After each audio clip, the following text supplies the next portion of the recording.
Okay, good afternoon. Welcome. It's good to see so many of you here. My name is Sven Beckert, and I'm delighted to be able to welcome you here today in my role as the co-chair of the program on the study of capitalism here at Harvard, and also as a faculty associate of the Center for European Studies. I would also like to welcome you in the name of Grzegorz Ekiat, who is the director of the Center for European Studies, and Chris Desan, who is sitting right here, who is the co-director of the program on the study of capitalism. It is great to see so many of you here. I know many who would have liked to be here weren't able to join us, but I'm particularly honored to be able to welcome Professor Piketty as our speaker this afternoon. The program on the history of capitalism started more than 10 years ago here at Harvard, and when it started, an event like this seemed almost unimaginable. We had hoped to make more central matters of capitalism to debates in history and to bring other disciplines, including economics, into a broad discussion on the history and the present-day state of capitalism. And at first, such hopes seemed truly futile. Our first seminars attracted very few students, and when I began to lecture on the history of capitalism, many well-meaning colleagues advised me that very few students would be interested in such an old-fashioned topic. Things turned out to be quite differently, and the study of capitalism has not only become extremely popular here at Harvard, but has become one of the most hotly debated topics in contemporary culture, with even Pope Francis and the Queen chiming in on such debates. But no one has made the problem of capitalism more intriguing, more intellectually alive, and more urgent than today's guest, Piketty. When in the late summer of 2013, Professor Piketty published his 800-page opus magnus in Paris, few would have predicted that it would become a global bestseller. After all, here was a book that was chock full of tables and charts dealing with decidedly yawn-inducing topics such as the history of taxation, a book that moreover carried a decisively unsexy title, namely Capital in the 21st Century. And it was written in French. Few would have predicted that 18 months later, the reading of that very book would at least lead one American CEO, Mark Bertolini of the Aetna Insurance Company, to raise the wages of his lowest paid workers, and that the press would come to compare its author to a rock star. Very few can claim that their writings have had such an immediate impact in the world, and it's a testament not just to the brilliance of Professor Piketty's research, but also to his ability to communicate that research to a wider public, that capital in the 21st century has fertilized political debate and has brought issues of the distributional effects of capitalism on the political agenda in many different parts of the world, including the United States. And of course, the book's success is also a sign of our own times. Piketty is a professor of economics at the Paris School of Economics and at the École des Hautes Études en Sciences Sociales. He's the author of numerous articles and books focusing on the interplay between economic development and the distribution of income and wealth over the longue durée. With a degree from the École Normale Supérieure, he entered a PhD program at the École des Hautes Études and the London School of Economics, and in 1993 he defended his doctoral dissertation on wealth redistribution, a thesis that won the French Economic Association's prize for the best thesis of that year. Since then, he has taught at the Massachusetts Institute of Technology in this fair city and worked as a researcher for the French National Center for Scientific Research. Most recently, he has led the creation of a massive database on world top incomes, which turned into the foundation for capital in the 21st century. That book has now sold more than 1.5 million copies, and it has become the most widely reviewed and discussed book of last year, sometimes in confusingly contradictory manner, such as when the decisively anti-Marxist journal The Economist called Professor Piketty the modern Marx, while self-identified Marxist David Harvey chided him for not being a Marxist at all, and another journal, The American Conservative, called him the anti-Marx. Beyond these confusions, Piketty's work has been of overwhelming importance to reigniting discussions on the distributional effects of capitalist development. The question of who gets what and how that has changed over the past 200 years. In the course of providing powerful sets of data and interpreting them, Professor Piketty has created a new space for discussing inequality and possible political responses to that inequality. In some ways, one could argue that his most important contribution has been to allow us to think again about the future. The future not as an inescapable neoliberal fate that we must adjust to as best as we can, but instead as something that we can mold and shape politically. While his reading of the history of capitalism is often a dark one, his reading of the political possibilities of the human condition is deeply optimistic. Not only does he provide political ideas on how to address sharpening inequality, but he also gives us the mental space to allow us to think again about the possibilities for alternative futures. Economic outcomes, he tells us, are fundamentally political outcomes, and he encourages us to think not just about the realm of necessity, but also about the realm of democratic possibility. Almost every commentator has justly emphasized Professor Piketty's contributions to the understanding of the long history of inequality. But the pages of his beautifully written book contain another contribution hiding in plain sight that is nearly as important and that I, as a historian, appreciate in particular. He helps rescue thinking about the economy from the monopoly of economists. Professor Piketty reaches out to other disciplines, and especially to the discipline of history, and one can clearly see the influence of such towering voices as Fernand Braudel and Marc Bloch. His is not a past of immutable laws of development, but a past that is political, a past that is contingent, and a past that is embedded in cultural and social change. The Trente Glorieuses, for example, are not the result of immutable economic laws, but the result of a confluence of political factors and events. And thus, Professor Piketty's work is grounds for optimism for yet another reason, that we might be able to reignite a discussion on the economy, its past and its future, by bringing in the voices of historians, anthropologists, sociologists, and many others. Without much further ado, I would like to open the proceedings. Professor Piketty will speak for about 45 minutes, and he will then be followed by 3 very short 5-minute responses from members of the Harvard faculty before we open up the discussion to the floor. And let me just introduce quickly these 3 commentators before we move on. David Kennedy, who will respond first, is the Hudson Professor of Law and Faculty Director of the Institute for Global Law and Policy at Harvard Law School, where he teaches on international law, international economic policy, and also legal theory. He has published widely on international law and just recently published Global Governance, New Thinking About Law and Policy. He's also the mastermind behind the Institute for Global Law and Policy, a project that brings together people across many disciplines to think in new ways about globalization, its power, and its challenges. Stephen Marglin, who will speak next, holds the Beckert Chair in the Department of Economics at Harvard University. His recent work focuses on the foundational assumptions of economics and how these assumptions make community invisible to economists. This work reflected in his book, The Dismal Science, How Thinking Like an Economist Undermines Community, attempts to counter the aid and comfort these assumptions give to those who would construct a world in the image of economics, a world ultimately a world without community.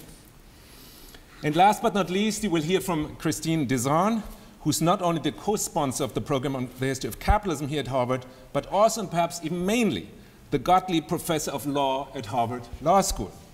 Her work centers on the institutional underpinnings of capitalism so that we can open them up to revision. She in particular explores the history of money as a legal and political project and just published Making Money, Coin Currency and the Coming of Capitalism, a book that decodes the monetary architecture of capitalism. Thank you again for joining us, and thank you again, Professor Piketty, for being with us today. Professor Piketty.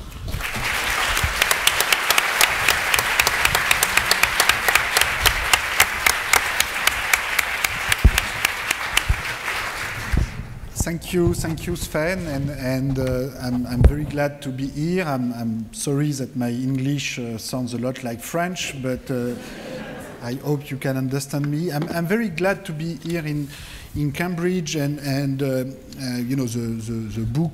My book first came out in French, and it came out in English shortly after that. And you know, now it has been translated in many languages, and you know, out of the about 1.5 million copies, I guess there's about 500,000 in the English language, 500,000 in European language, French, Italian, German, and about the same 500,000 in Asia, in Japanese and Chinese. But I think the English version played a particular role, and you know, I would really like to pay tribute to Arthur Goldhammer, who is right there, you know, in the first rank.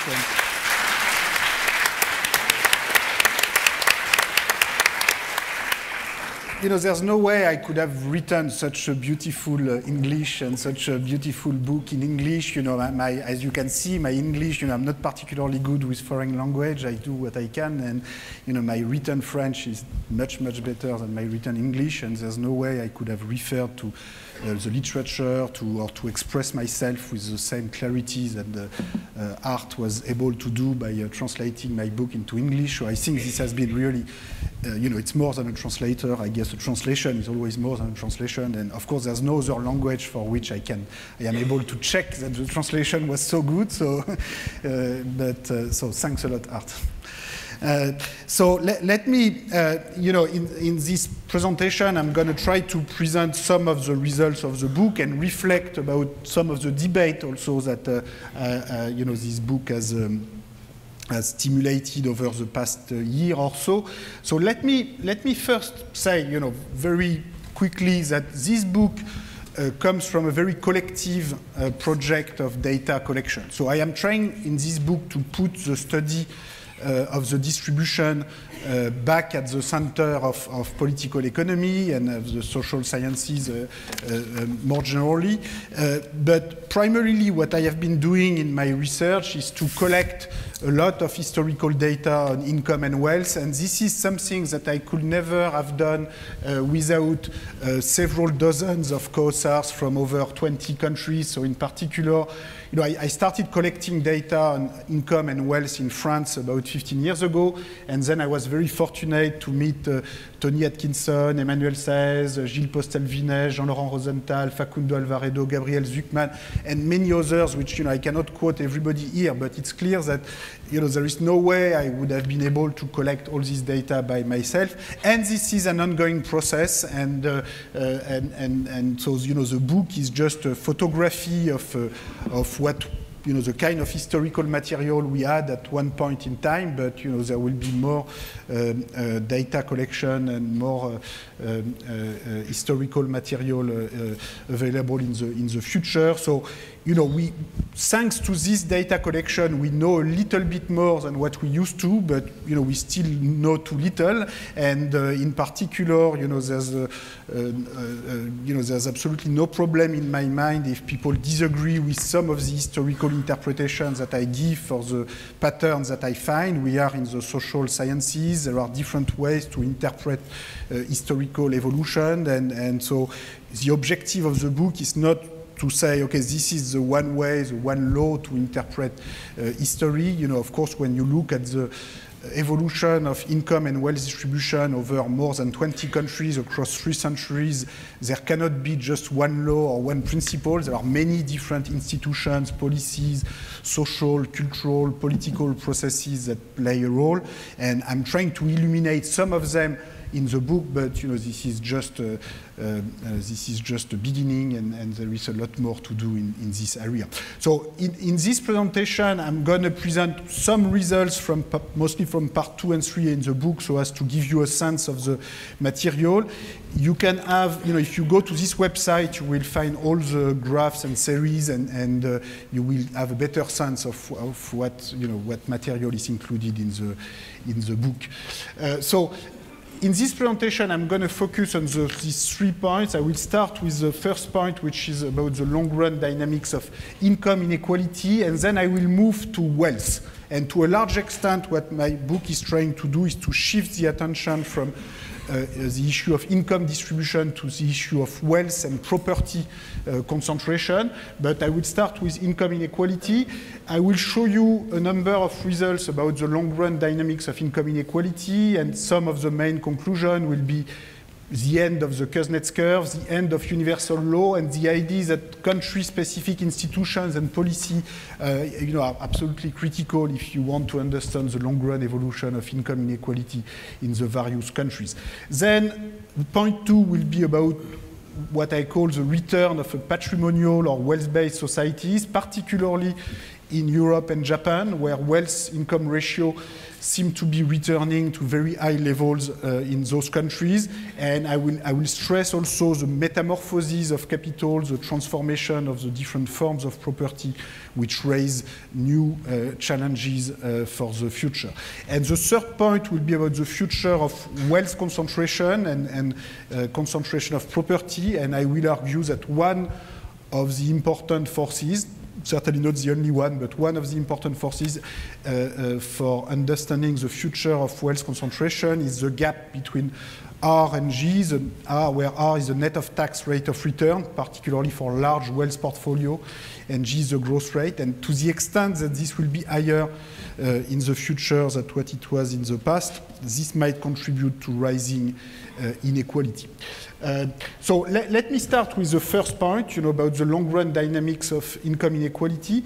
So a big part of the data on income inequality that I present in the book comes from this database, the World Top Income Database. So you can't see the colors very well, but let me just say that the countries in red, well, say in black, are already in the database, and the countries in blue, like Brazil or Algeria, are about to enter the database. So what it means to be in the database is that we try to collect all the historical data on income that we have for a given country. So usually the oldest source of information on income comes from the income tax itself. So it's important to realize, but you all know this, that taxation is more than taxation. Taxation is also a way to produce information. It's a way to produce legal categories and statistical categories so that society can also accumulate knowledge about itself. And so when you don't have an income tax, the income tax was created in 1913 in the United States, in 1914 in France, and a little bit earlier in Japan and Germany, where it was created around 1880, 1890. In India, it was introduced in 1922 by the British colonizer. So almost everywhere between 1900 and 1920, you have the creation of the modern income tax. And this creates also a source of information about income. Of course, that's not a perfect source of information, but it's better than no information at all. So in the 19th century, you don't have an income tax in most countries. So like in France, you have the contribution des portes et fenêtres, the contribution on the number of doors and windows. So you have all sorts of beautiful statistics on the numbers of doors and windows by department, which is quite interesting, by the way, and this is an historical data source that is certainly underused, but it's less interesting in a way than income.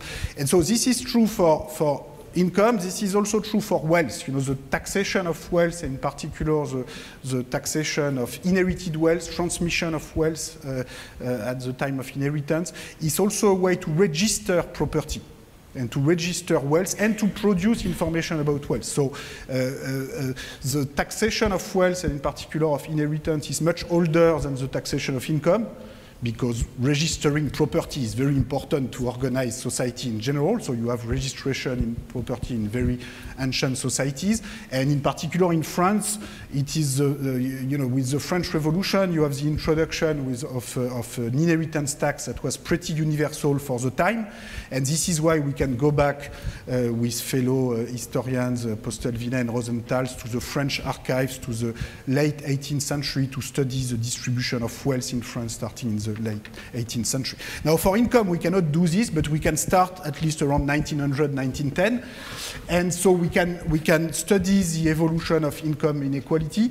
I should mention that one of the very positive impact for me of the publication and the success of the book is that it allowed us to access historical fiscal data and current fiscal files in new countries where governments were not so open. So now in Brazil, in Mexico, should be in blue on the map, in Taiwan, in Korea, in Chile, we are accessing the historical income data which we could not access before, and so there are more countries in particular that we try to cover in the emerging world, in Latin America, in Asia, also in Africa. We put a lot of energy are trying to use data for Africa, and so the countries that are not covered in the book, it's not that we don't want to cover them, it's just that sometimes we had no access to the historical sources, and we now have more access to them. So let me show you some examples of what we find in this database. Maybe, so let me present 3 facts about inequality in the long run. One about income inequality, and then I will show you about wealth inequality, and finally about wealth-income ratio. And if you want to have a short summary, the book is very long, and I should apologize for that. So if you want to have, the good thing about science, about real science and real scientific people is that they want short articles. So when we had to publish this paper with my friend and colleague Emmanuel Saez in Science last year, this had to be 5-page long. So if you want a 5-page summary, you can read this science article called Inequality in the Long Run, and where you will have these 3 facts about inequality in the long run that are exposed in a very condensed manner. Well, I think you will lose some of it, and in particular, you will lose the beautiful translation of art, but this will just be my English, so that's less interesting, but at least the basic facts will be presented in a very condensed manner. So fact number 1. Fact number 1 is the following. In 1900, 1910, income inequality was higher in Europe than in the United States, whereas in 2000, 2010, it is a lot higher in the United States. So that's an interesting reversal of inequality in the long run, because the way I will interpret this is that changing institutions, changing policies can make a difference. Okay, so it's not that some countries are always more unequal than others. It depends how you organize yourself in a country. There are different ways to organize capitalism, and there are different levels of inequalities that go with it. So let me show you one simple graph. So this is the share of income going to the top 10%. So you have Europe, the US. So Europe, as you know, is a complicated continent, but here I am going to simplify things. And so what I mean by Europe here is the GDP-weighted average of Germany, France, Britain, Italy, Sweden. So it's not quite Europe, but it's a big part of Western Europe, at least. And the general evolutions are very similar for the different, at least continental European countries. So let's call it Europe to simplify. And as you can see, in fact, in all European countries, income inequality was higher in 1900, 1910 than in the US, whereas today you can see, so there was a big decline in inequality following World War I and particularly World War II, the Great Depression. And in the 1950s, this is what Kuznets finds in his famous study, inequality is less in the 1950s than in 1910. But so all what we've did in this research is to extend the work of Kuznets to many more years and many more countries. And as you can see, this changes a lot the perspective, because in the 50s, you could have this optimistic view of a decline and then stabilization of inequality at a lower level. Now in 2010, it's a very different story, because you've had this very big increase of the share of total income going to the top 10%, which in the US went from about 1/3 to about almost 1/2. Okay, so when you go from 1/3 to 1/2 of total income going to the top 10, this is not just an issue of a few individuals getting very rich at the top, which after all, nobody cares if it was just a few individuals. But here we are talking about significant macroeconomic share in total income. So here it looks very smooth because I look at decennial averages. So everything looks very smooth, and that's convenient in order to focus on the long-run pattern. If you look at annual series for the US, you can see that it is much less smooth. In particular, if you take into account, so this is the same curve as before, except that I only show you the US and I look at annual series rather than decennial averages. And you can see in particular, because of capital gains, that the stock market cycle has a strong impact on inequality. So you can see in the US, in 2007, you have a very high point in inequality. Now in 2008 and 2009, this is clearly not a good time to exercise your capital gains or to cash a big bonus. So you have a decline in inequality. But then in 2012, you are even higher than 2007. So in 2012, you have 51% going to the top. In 2013, it seems to be a little bit lower. Well, anyway, you have short-run variations, but if you take the long-run picture, it's pretty clear that you have a spectacular increase in the share of total income going to the top 10%. So if you just take the decennial averages and you compare to Europe, I think you can see how big the difference between these two different groups of rich countries, well, the US on the one hand and European countries on the other hand, is.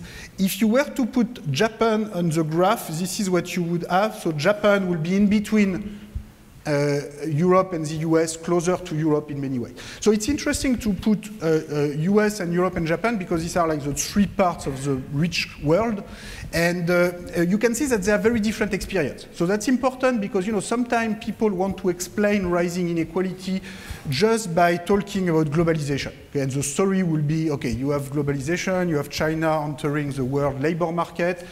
Therefore, this is putting a strong pressure on the wages of low-skilled workers, and this is what creates rising inequality. And I'm not saying this is not important, but I'm just saying that if this was the only explanation, then you should have the same rise in inequality everywhere.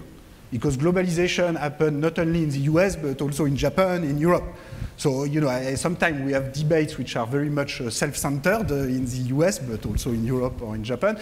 But I think it's important to look at other countries' experience and to realize that globalization is important, but then there are different institutions, different policies that help to organize globalization and to allow broader groups of the population to benefit from globalization. Okay? So what are these policies that can make a difference? Well, I try to analyze them in the book, but let me summarize very quickly. So the rise in US inequality in recent decades is mostly due to rising inequality of labor income, although rising concentration of capital income and wealth is starting to bump in at the end of the period, and a recent study by Sven and Zuckman emphasizes this, but most of the action so far comes from rising inequality of labor income. This is due to a mixture of reasons. Changing supply and demands for skills, race between education and technology. Globalization certainly is part of the story, but I think there is more than that. You need to have a story where you have more unequal access to skills in the US than in Europe or Japan. So maybe rising tuition, insufficient public investment in education, that can explain why you have higher inequality in skill acquisition and access to education in the US than in the rest of the rich world. Unprecedented rise of top managerial compensation in the US. So why did it happen so much in the US? There's a complicated changing social norms and also changing incentives and changing corporate governance. I tend to believe, on the basis of my research with Emmanuel Saez and Stevanie Stancheva, that the very large cut in top income tax rates that have happened in the US since the 70s, 80s have also played a role and have transformed the incentives for very top managers to try to bargain very aggressively and try to get very high pay increase, which are often difficult to explain on the basis of observed performance or observed productivity, and have more to do with the ability sometime, you know, to put the right people in the right compensation committee in order to get pay increase. Falling minimum wage in the US also played clearly a role. So, you know, I don't ask you to agree with the exact importance of each explanation, but I think we can all agree about the fact that education policy, corporate governance, fiscal policy, labor market policy, all these different institutions matter and explain why you can have different rise in inequality in these different countries. Just let me show you, you know, the example of the minimum wage. So this is a graph that is taken from my book. So this is the real value of the minimum wage in France and the US. So you see that in the 50s, 60s, the minimum wage used to be a lot higher in the US than in France, whereas today it is a lot smaller. So some people in France will say that it is too high in France, which, you know, I'm not going to comment on this. That's a reasonable discussion, but it is certainly too low in the US, or at least, you know, in the US right now the federal minimum wage is $7.2 or $7.3 per hour. It used to be $10 in the late 1960s. So it's quite unusual. So this is expressed in dollars of today, in 2013 dollars. So the purchasing power of the federal minimum wage in the US is today less than what it was in the 1960s, at a time where there was no more unemployment than today. So it's quite unusual, you know, in a country to have a decline in the real value of the minimum wage over a 50-year period, which, and clearly this change in labor market institution, change in collective bargaining, the role of unions also played a big role in the evolution of inequality. Let me show you another graph regarding education. So this is taken from a very interesting research by Raj Shetty, who teaches at Harvard Econ Department, with Emmanuel Saez, who is at Berkeley. So you have, on the horizontal axis, you have the parental income rank. So if you have 10, it means that you are in the bottom 10% of the family distribution of income in the US, and 90, you are in the top 10%. And this is your percentage attending college at 1821. So you see, you get an almost perfect straight line. And, you know, you go basically from 0 to 100%. Okay, so if your parents are poor in this country, your probability to access higher education, you know, is a little more than 20%. And then if your parents are in the top 10%, it's 90%. So you don't go from 0 to 100, but you go from 20 to 90%, which is, you know, almost as spectacular.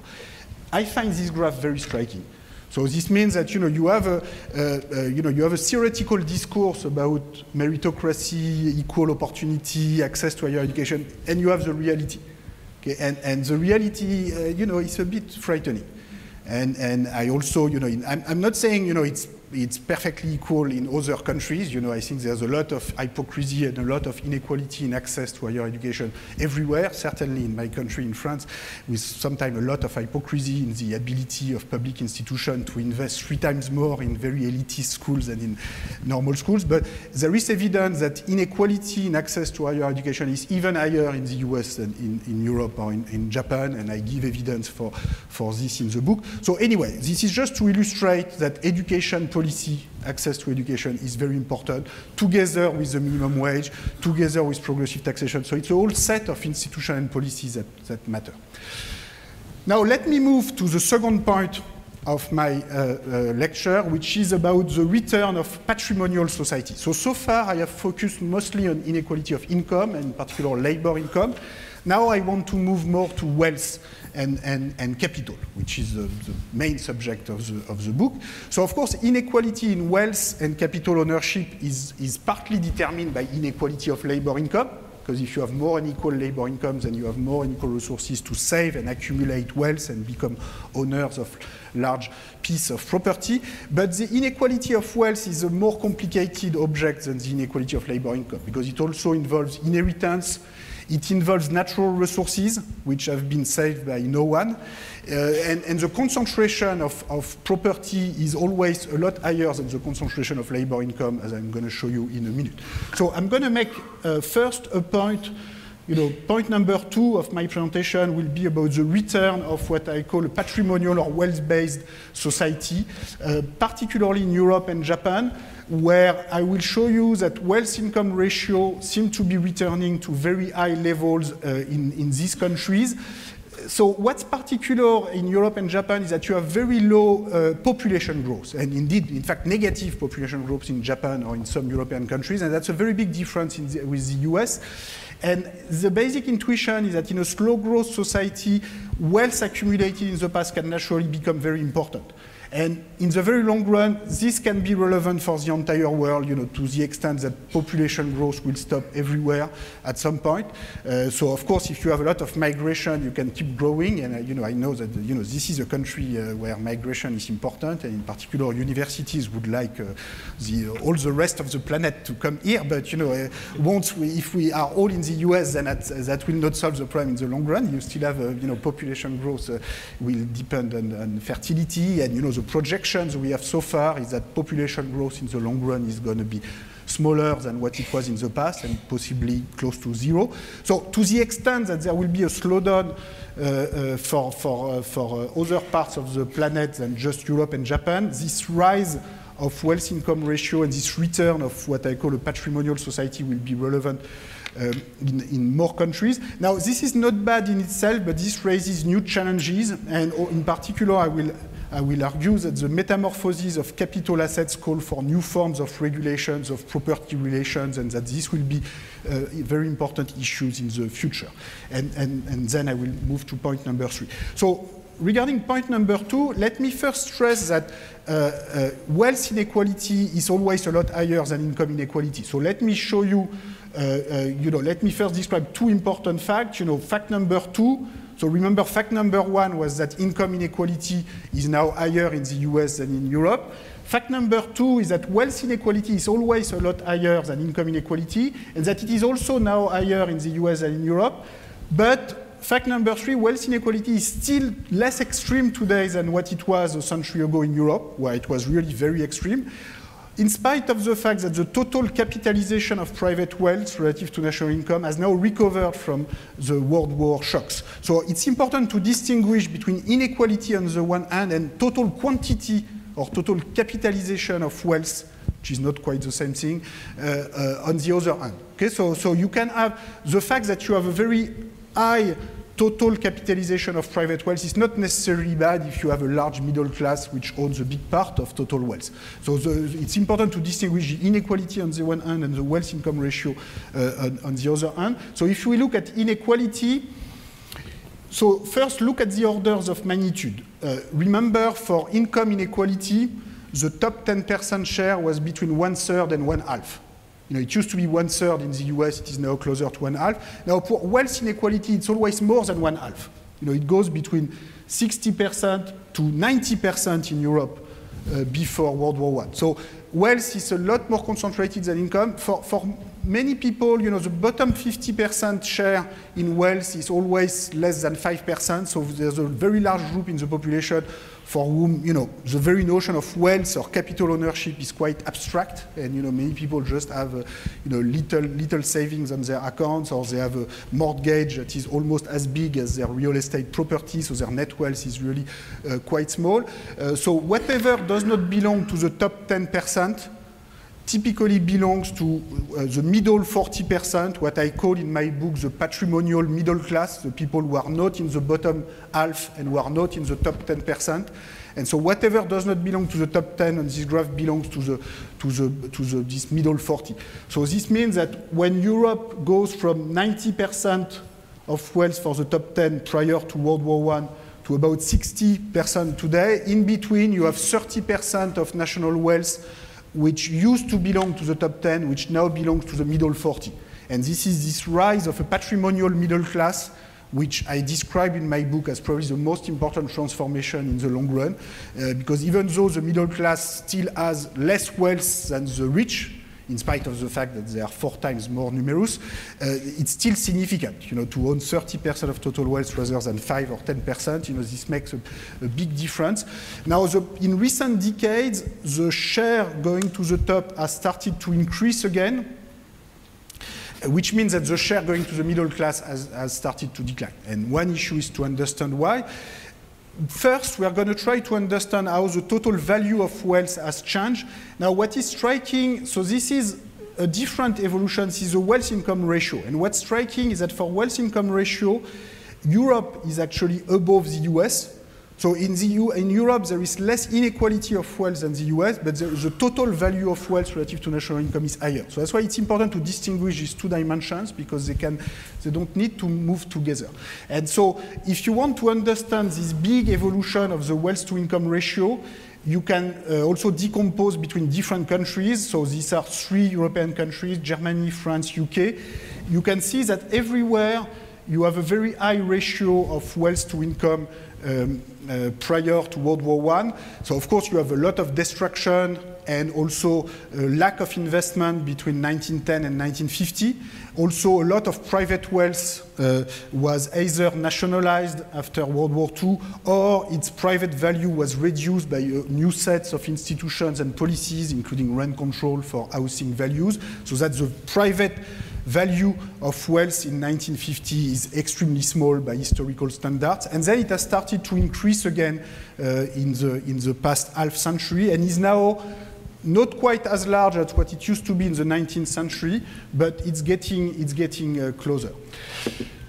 Now, how can we understand this big evolution? So, first point is that there's nothing bad with high wealth to income ratio, and to a large extent it comes from a natural evolution with post-war reconstruction and the slowdown of growth. As I mentioned before, when you have a slowdown of growth in recent decades, you tend to accumulate more wealth relative to income. That's partly due to aging.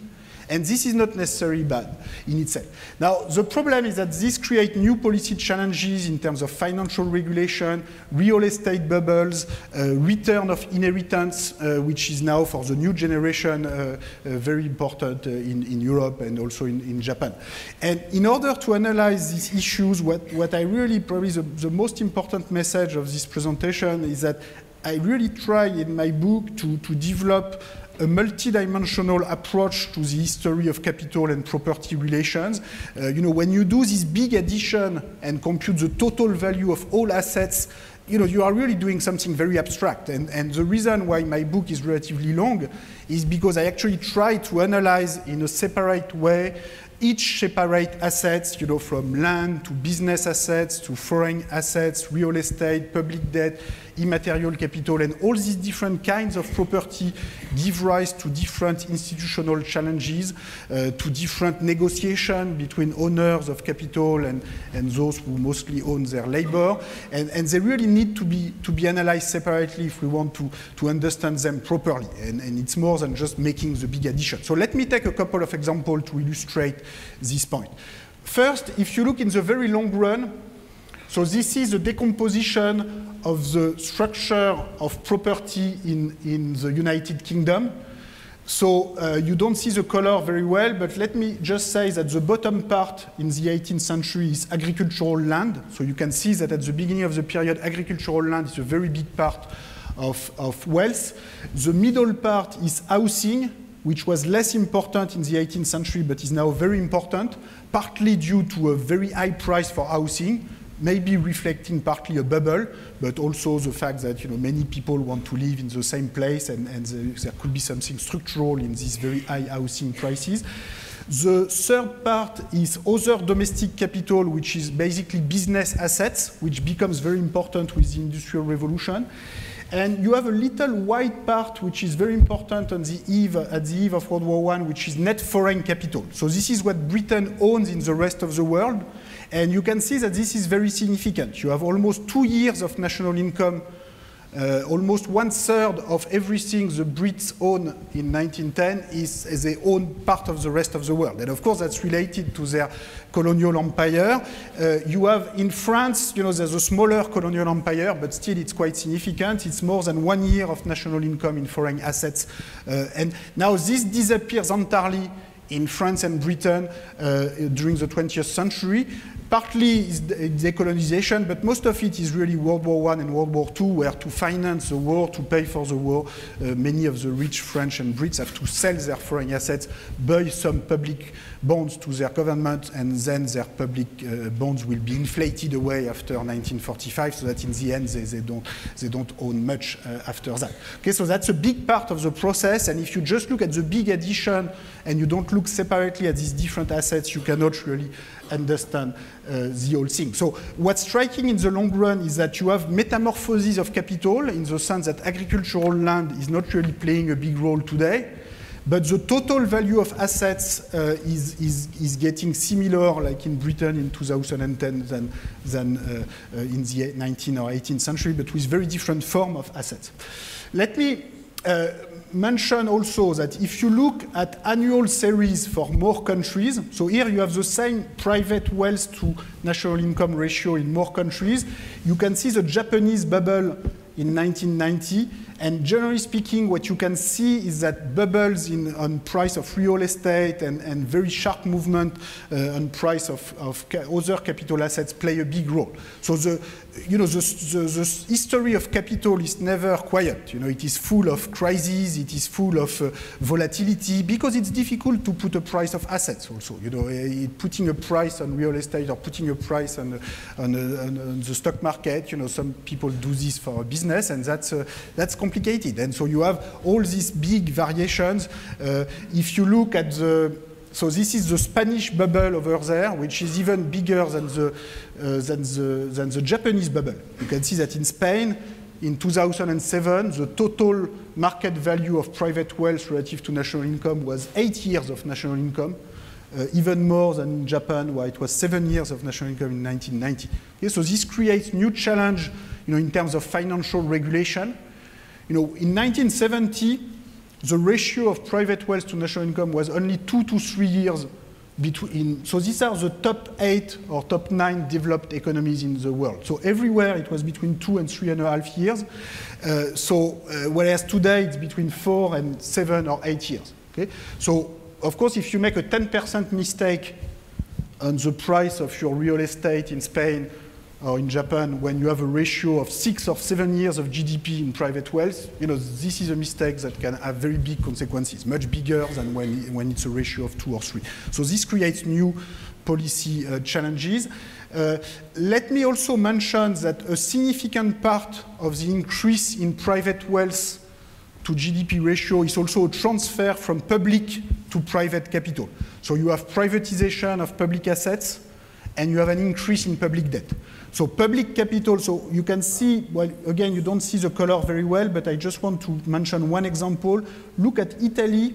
Italy is the bottom point for public capital, and actually the top point for private capital. So bottom point for public capital, look, Italy is negative for public capital. What does this mean? This means that even if the Italian government were selling all the public assets, all the public buildings, schools, hospitals, financial assets, they don't have much, but assume they sell everything, that will not be enough to repay the public debt. They will still have about minus 60, 70% of national income in public debt. So I'm not saying they should do this, but it's important to realize that in a way, many people would be shocked if we had to pay rent to the private owners of the schools to which we send our children. So I'm not saying they should do this, but it's important to realize that in a way, this is already what they are doing, because when you have a public debt that's bigger than the value of your public assets, in effect, what you have to pay in interest payment for your public debt can be higher than what would be the rental value of your public assets. So it's a bit more abstract because it goes through the financial intermediation system, but in the end, it's very concrete. Right now in Italy, they are paying 5-6% of GDP each year in interest payment, whereas the total budget of their entire public university system is about 1% of GDP. And so is this the right way to prepare the future for the new generation? It's not entirely clear. So I try to put these issues into historical perspective. Britain in the 19th century is a country where the holders of public debt, the rentiers of public debt, are very powerful, not only in the novels of Jane Austen, but also in the real politics of the time. And they managed to get the country to repay during an entire century, 2-3% of GDP in interest payment in budget surplus each year, which is more than the total education budget of Britain at that time. And during an entire century, the country reduces the vast public debt of 200% of GDP that came from the Napoleonic War to 20-30% of GDP at the eve of World War I. So it worked, but it took an entire century of repaying interest payment. And you know, I wouldn't like Europe to make the same mistake today. But anyway, that's one of the things for which history can be useful. So let me also mention very quickly some of the particular features of capital and inequality in the United States of America. And let me say, you know, inequality in America has a different structure as in Europe. And this was already like this in the 19th century, where you have, as we like to say, the land of opportunity. Capital accumulated in the past matters less than Europe, partly because of perpetual population growth, which is in a way to reduce the level of inherited wealth. And at the same time, this is the land of slavery, which is in a way the most extreme form of property relation. And you know, I just finished yesterday reading Sven's book, and you know, I regret that I couldn't read it before when I wrote my book. But certainly, you know, the importance of slavery. You know, we all know after Sven's book, you know, the importance it had in the development of capitalism in this country and in global history as well. I try also in my book to illustrate this in the following manner. You know, if you look at the total value of wealth, say in Britain in the 18th century, you have very high ratio of wealth to income. If you look in the US, so this is with the same scale, you can see that the ratio is much lower, in particular because the value of agricultural land is much lower. Okay, so land prices are very low in the US in the 19th century. We all know this. You know, Tocqueville wrote about this, and Tocqueville thought this was, you know, one of the origin of the democratic spirit of America, was that everybody could own land and everybody can access land. So if you just own land, you cannot be very rich because there is so much land that the price of land is very small. And generally speaking, the total value of everything there is to own in the country is not very high. So you cannot be very rich just by owning land, or you need to own a lot of land. But of course, if you have the clever idea to own not only the land, but also the people who work on the land, then you can manage to be a lot richer. So here, this is the value of slaves, the market value of slaves at that time, and then you get to wealth to income ratios that are much closer to the European level in the 19th century, with of course big variation between the south of the US and the north of the US. So that's why, you know, the US is at the same time in the north, the place where wealth accumulated in the past is not very important, in particular because the value of agricultural land is very cheap.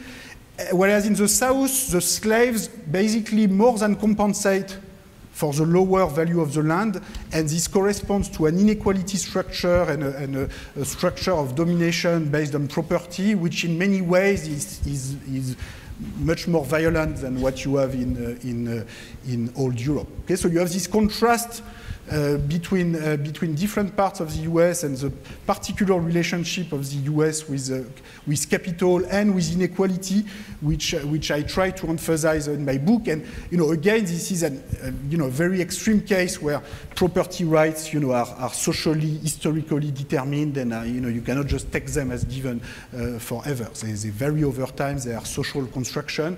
To give just another example of this, taking an example that is much closer to us today, from Germany. It's interesting, you know, if you remember when I show you the graph with Britain, France, and Germany, that you have lower market values of capital assets in Germany as compared to France and Britain. And one interesting question is why. So very often people talk about lower real estate prices in Germany, which could be related also to different housing market regulation in Germany. But in fact, the biggest part comes from lower stock market capitalization of corporations in Germany. And one interpretation, you know, is what we sometimes call stakeholder capitalism, which is that shareholders in Germany have to share power a little more than in other countries with worker representatives, sometimes regional government, so that at the end of the day, the market value is less than the book value of corporation. Now, apparently, this does not prevent German companies from producing good cars. So, the fact that you have a lower market value of companies is not bad in itself. And this example clearly illustrates that market and social values of capital can be very different, and that more generally property relations are socially, legally, historically determined. There are different ways to distribute power.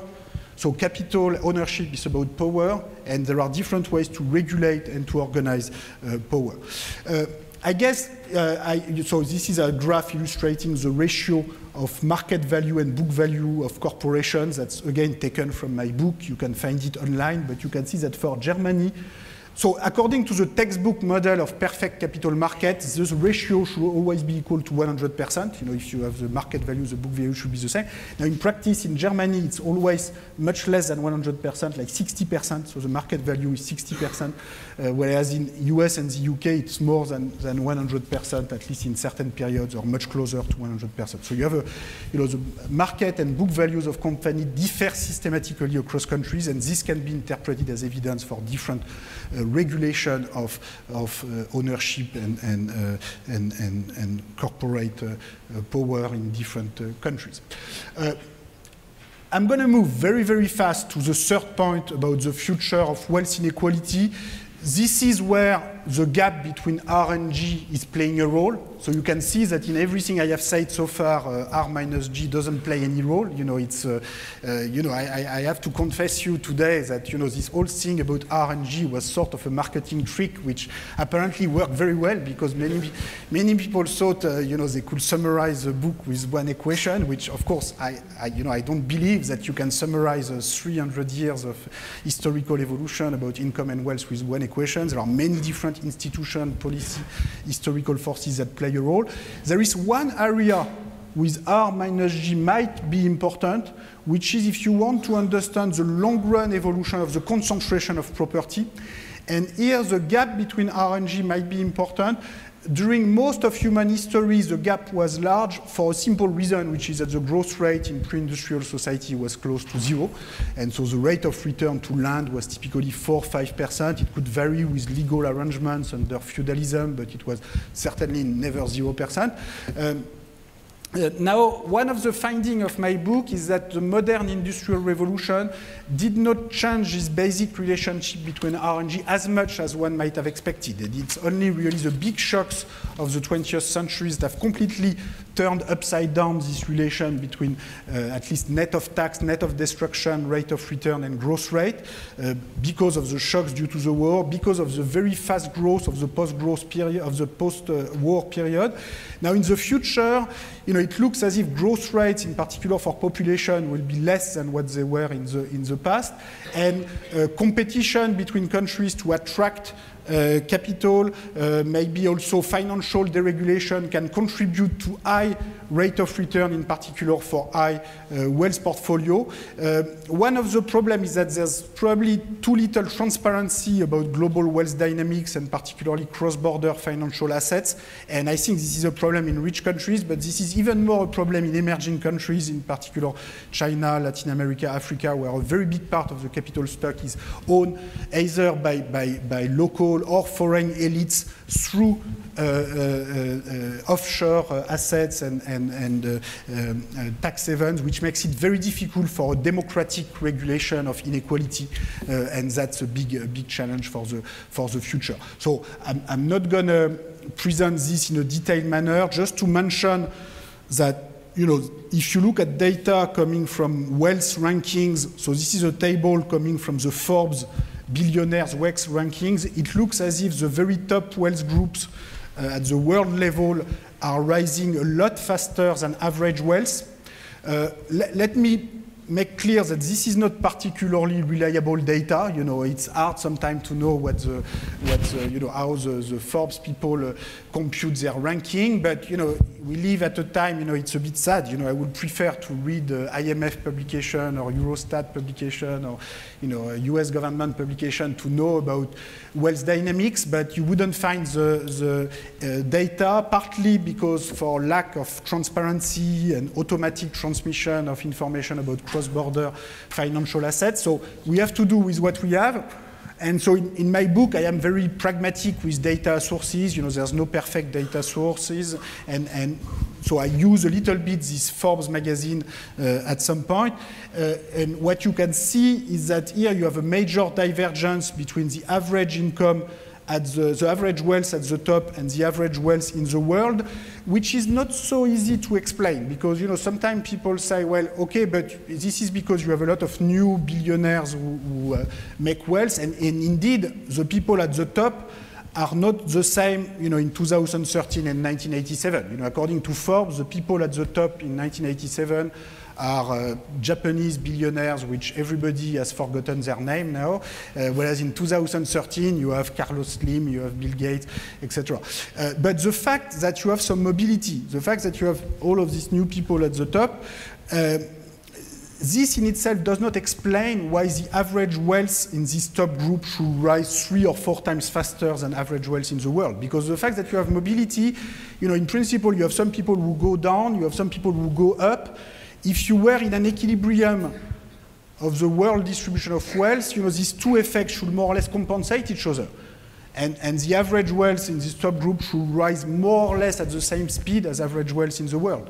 It's okay to have very rich people, very poor people, middle people, as long as the different groups in the long run sort of rise at the same speed. Well, maybe not exactly at the same speed, but at speeds that are roughly comparable. But you cannot have forever, average wealth at the top rising 3-4 times faster than average wealth for the entire world economy. Because if this was to continue, the share of global wealth going to the top will rise to 100%, which everybody would argue is probably too much. And I'm not saying it's going to go. I'm not saying it will go to 100%. I'm sure it will stop before that, but where exactly will it stop? Nobody really knows, and this is an issue. So why is this happening? I think there's been a lot of privatization in recent decades that have produced, in certainly, Russian oligarchs did not become rich through saving. They became rich by becoming the owner of a large chunk of public assets at very low prices. This also happened, if you take, Carlos Slim did not invent the cell phone. Innovation is important, but in many cases you can see that at the origins of some of these large fortunes, you also have privatization, you have inheritance. You don't have the same level of violence which Sven tells to us about in his book on the history of capitalism, but it's far from being steady. It's a process where being at the right time, at the right place in order to acquire a big part of public property at a very low price played a big role in this time period. Now, in the future, well, there's not much left to privatize in many of these countries, so this is not going to last forever. So that's one possible regulation. Also, by increasing the public debt, you can have a large negative public wealth, and this can allow you to go further even when there's not much less to privatize. I think. Part of the reason for this is also that financial deregulation has probably increased the inequality in access to high financial returns. So that's good for places like Harvard. Let me conclude this with this. So this is the return to Harvard endowment. So, the reason I'm showing you university endowment is not to conclude with Harvard, but rather because at least these people publish data. That's the good thing about US universities is that at least we know what they do with their portfolio, we know why they get the returns they get, which we don't know for the Forbes people. So that's why I use this data. So you can see that you have about 850 US universities with capital endowments. They have done very well, 8.2% net of inflation, net of administrative cost between 1980 and 2010. And the higher the initial endowment, the higher the return. So for Harvard, you have 10.2%.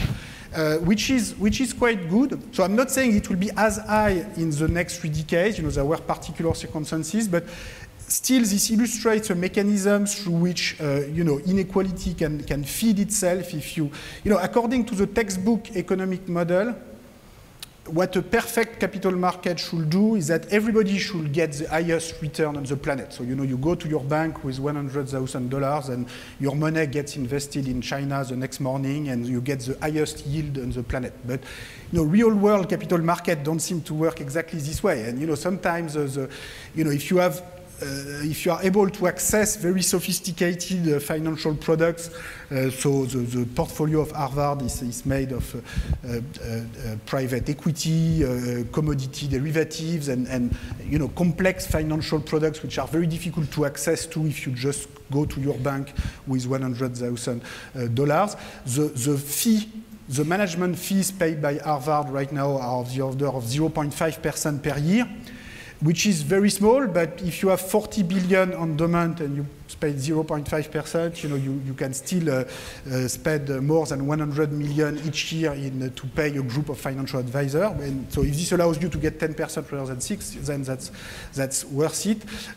This is, that's interesting. Just to conclude, to compare this with the amount of giving that was made to the Harvard endowment over the same time period. And over the same time period, you have of the order, it's a little bit like the management fees now, it's of the order of 0.5 to 1% of the endowment each year in giving. So as compared by former students. Okay, so as compared to the financial return, this is really negligible. Well, sometimes that's useful if you want to get your children admitted to Harvard, but in terms of, if you want to explain the rise of the endowment, the R is very important. Okay, so R versus G, is an issue that can be, quite significant when you look at large university endowments, which can also be important maybe for the world distribution of wealth to try to explain why top wealth groups are doing structurally better than the middle class.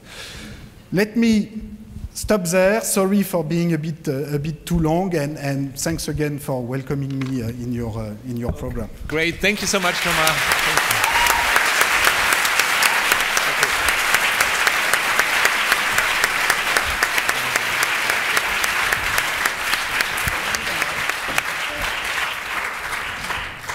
Thank you very much. It's wonderful to be here, and I appreciate the opportunity. I'm honored by the opportunity to comment a bit on the talk. It's terrific to welcome you here to the Harvard Law School, in part because your book and also your talk invites a kind of dialogue with policy and legal people. So how did this come about, and what could be done about it are the kinds of mechanical questions you invite us to consider. And there's kind of a puzzle about the book. It's an incredibly institutionalist book wrapped up in a formula.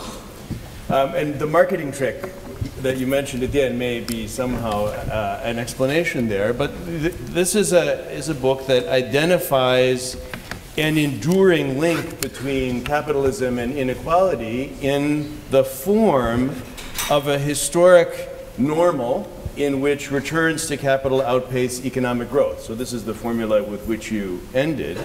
And there'd be a fascinating conversation to have, I think, about how differently in legal and economic specialties a word like capitalism or even capital comes to suggest a system within which you can speak about historical regularities that function as, in one way or another, logic or laws, and the way in which big stories get constructed out of data and then need to be broken down in these institutionalist ways. But rather than that, I think what I would do is speak just very briefly about the legal and international dimensions of the story. To pick up the invitation that we engage with the question, what does law have to do with it? And so, how do legal people think about inequality? Well, it's very common, I think, for legal people to accept a story about society that comes from economics. And here, Professor Piketty's is a perfectly useful one, and then try to construct a response out of the available policy tools. And to a certain extent, the kinds of tools one thinks of are tax and transfer tools. So the transfer could happen through schooling, the transfer could happen even through a minimum wage, but the basic idea is capitalism is what it is, and then if the state can't respond in this way, we have to live with it in some sense. But I want to propose a second kind of legal frame that's opened up by many of the examples in Professor Piketty's book, in which we get more down in the weeds, where the actors and the structures that Professor Piketty interprets as part of the story of capitalism get put together, and where they might seem to be, in one or another way, more plastic. I mean, it's obvious but easy to forget, and he stresses this repeatedly, that the foundations of economic life are legal. Capital, labor, money. Law doesn't just regulate these things, it doesn't just tax them, it also creates them, and it could create them in different ways with different distributional outcomes and potentially different trajectories for society over time. So just as there are alternatives to capitalism, there are also alternatives within it, and a legal question would be, how do we figure that out? What are the alternatives, and how does law set us on one path rather than another? So on the micro side, you could imagine drilling down beneath aggregate institutional identities like labor and capital and state and so forth, to think about people facing each other in some kind of struggle over gains, in which their relative power vis-a-vis one another is a function of their entitlements and their vulnerabilities. So in this sense, Ricardo was right. Rent is everything. Economic gain arises from a legal entitlement, whether to land or anything else, to exclude somebody else from an element of value. And a map of entitlements at the micro level would be a map of coercive powers. And the distribution of bargaining power, but also that makes it sound like we're going to have a discussion. The distribution of the coercive ability to force someone to forego gain that they might otherwise have hoped to enjoy. There are lots of obvious examples, intellectual property, inheritance law, and so forth. And you bring up a number of them also in your talk. On the macro side, there'd be the process by which legal powers and vulnerabilities bunch. And here I think you were just getting to that at the end with your story about the Harvard endowment, and how is it that to those who have more and more comes? What is the process by which the status of forces between groups, not between individuals, is settled in society? Between creditors and debtors, local workers and foreign investors, and so on. And how is it that the outcomes of past struggles bear down on current deals? So seeing it as a past settlement that arose through a bargain and a competition is gives a different flavor to the idea of the weight of history than imagining it simply as an accumulation of money. And then there'd be a dynamic element. Virtuous and vicious cycles would get going as legal arrangements made it easier or more difficult for differences to compound. So if we went at inequality with these legal ideas in mind, I think we might come up with a wider range of responses than transnational taxes or stronger federal regional authority and so forth.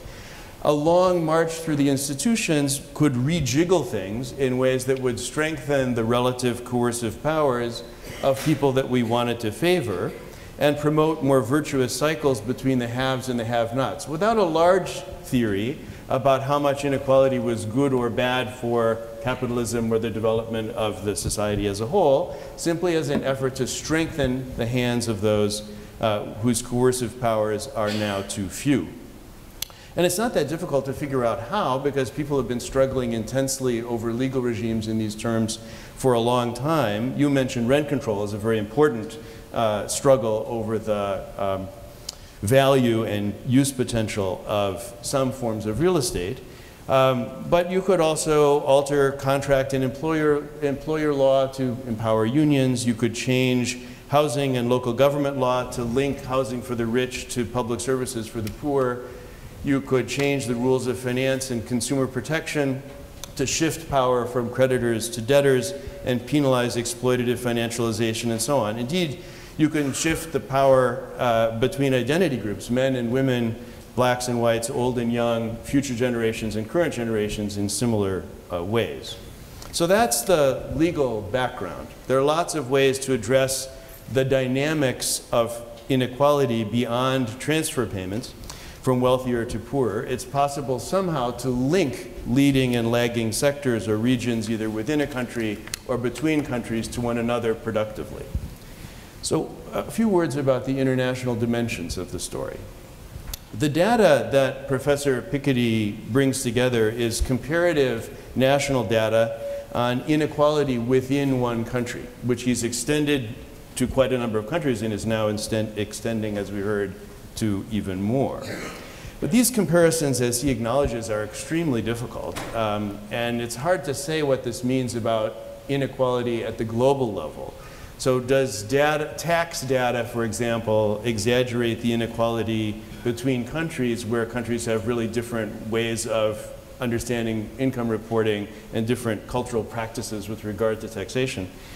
But whatever the story is about national inequality, it seems to me global inequality is harder to assess or understand what we think about it. So within a country, the existence of the 1% rankles when other people's incomes are stagnant at some point. But imagine the following. Imagine it turned out that global poverty and inequality could be reduced if we empowered a super rich class of financiers, the 0.01%ers, and we allowed wages to fall in the richest quarter of countries through a combination of sort of financialization on the one hand and factor price equalization for labor on the other hand. If we knew that that was true, Professor Piketty's findings about in-country inequality might look very different. You could still jiggle things to improve equality, but financialization might not require so much supercharging of the rich, but if you thought that it did and that overall global inequality might thereby be reduced, you might have a different attitude towards it. Moreover, the international situation is also a legal situation. The global economic and political space is intensely legalized, and you can map legal arrangements globally that enable the capture of rent and contribute to center-periphery dynamics just as you can at the domestic level. So there's a global rent story. Who may coerce a greater share of the gains from, let's say, natural gas exploitation, Qatar or Chevron? The answer will lie in legal arrangements, sovereign powers, control over technology, know-how, monopoly power, the law regulating finance and corporate law. All those will affect who gets the gain from the natural gas that's being pumped out in the Gulf. What powers permit upgrading or force downgrading in a global value chain? The law governing the ability to garner innovation rents, antitrust law, and so forth. And there's a global story about center-periphery relations. What legal arrangements speed the compounding of gains?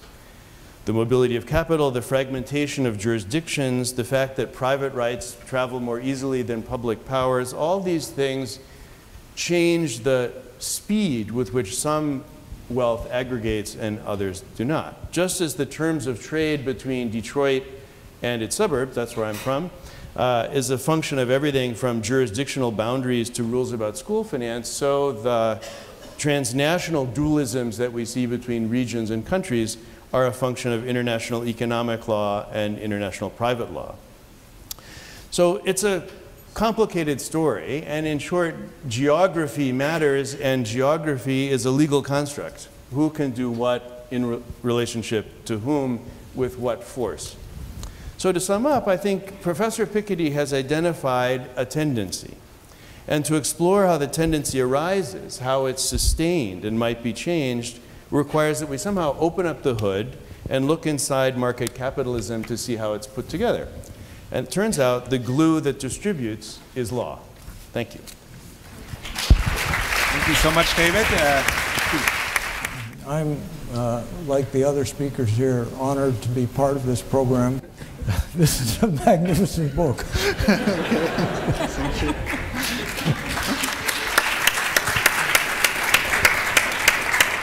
We all knew that inequality was rising. What we lacked was any kind of historical and international perspective to put this in. And this book has done this in spades. It's really opened up a whole new field of research. And the economics profession should be in Professor Piketty's debt for some time to come.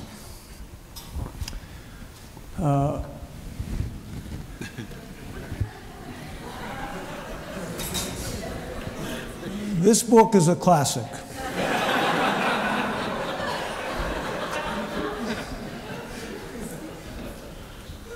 It's right up there with the other books that economists often talk about but rarely have read. I could tell you a story about that too, but I'm only allowed 10 minutes. Yeah, 5. 5, you said, but he really meant 10. You know, there's been inflation, a lot of inflation. Since yesterday. Yeah.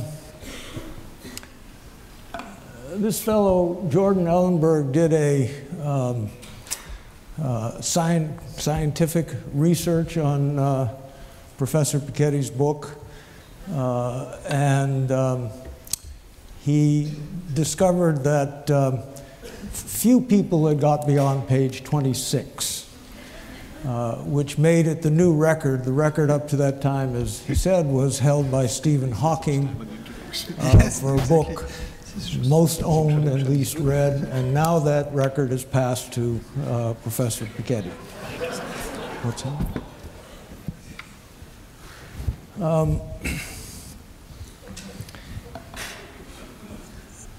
I have to say, and I hope you'll forgive me for this too, I and the other speakers didn't know, this is a 500-plus page book, we didn't know what part of it Professor Piketty was going to emphasize, so we had to prepare our remarks on the basis of the book and not on the talk.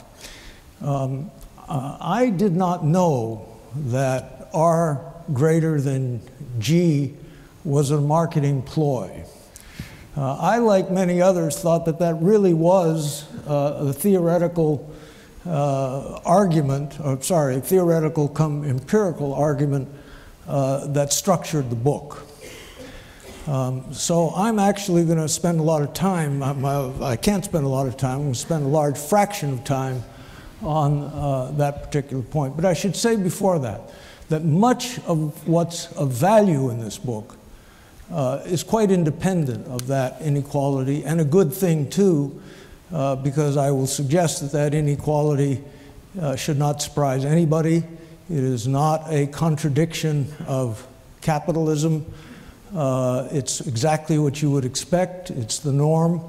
Moreover, it is not in itself destabilizing.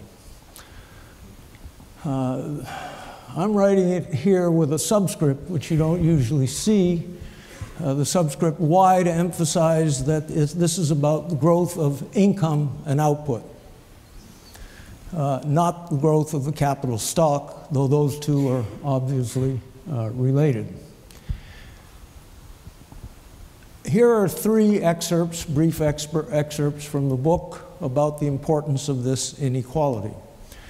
The first one, I think, really is very important, and I think it's absolutely correct. If you think about it, it's not a contradiction of capitalism. It's a contradiction of capitalism with democracy.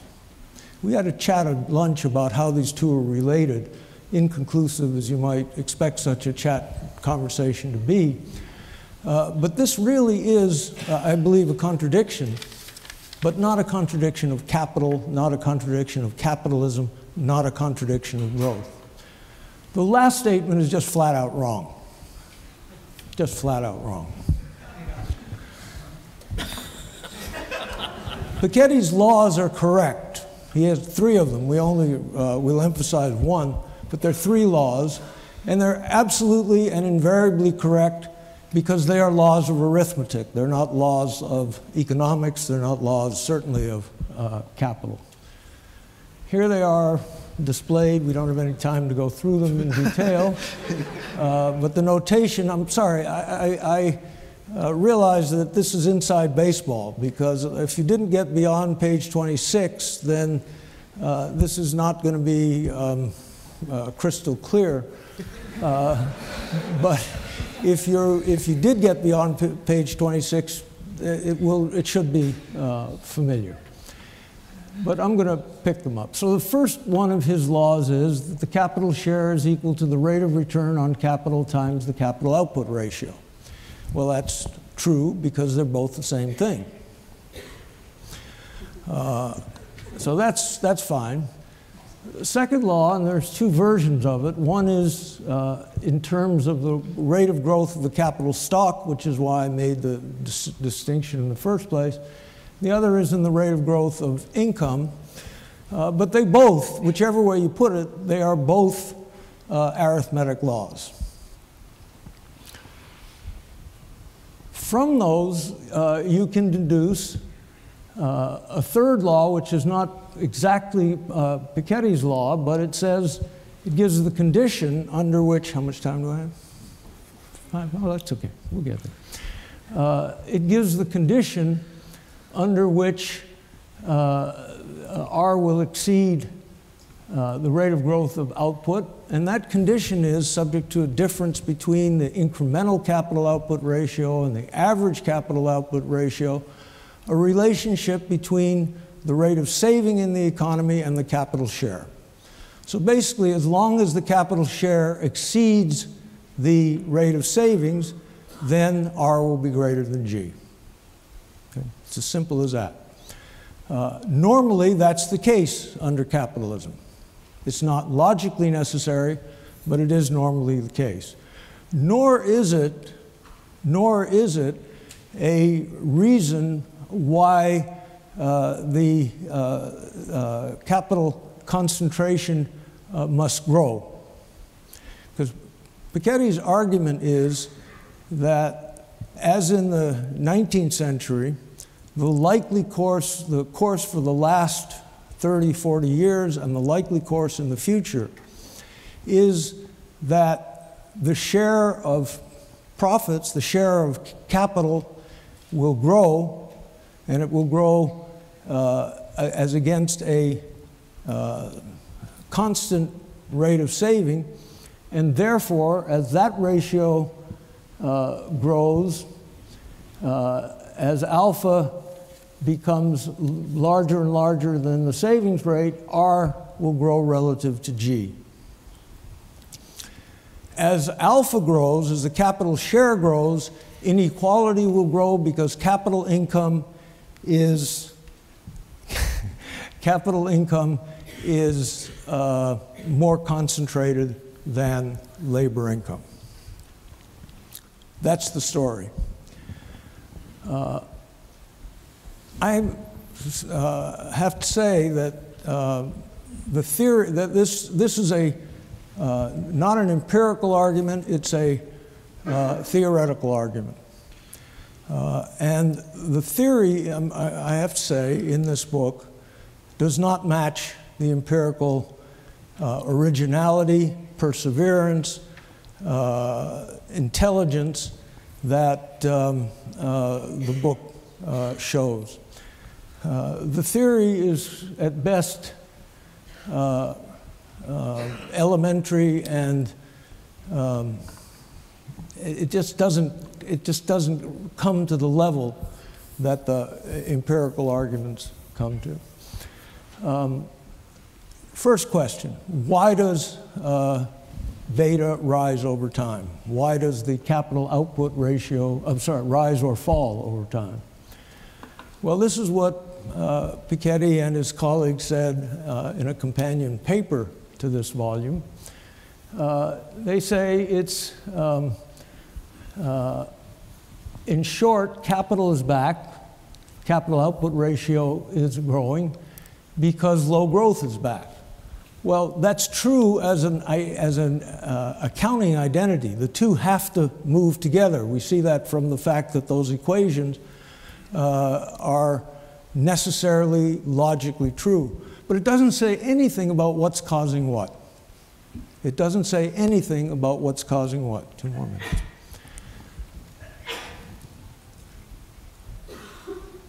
So here is the same thing, that if you look at the rate of growth of the capital stock, as I said, the rate of return on capital will exceed the rate of growth provided the share of capital exceeds in income exceeds the savings rate.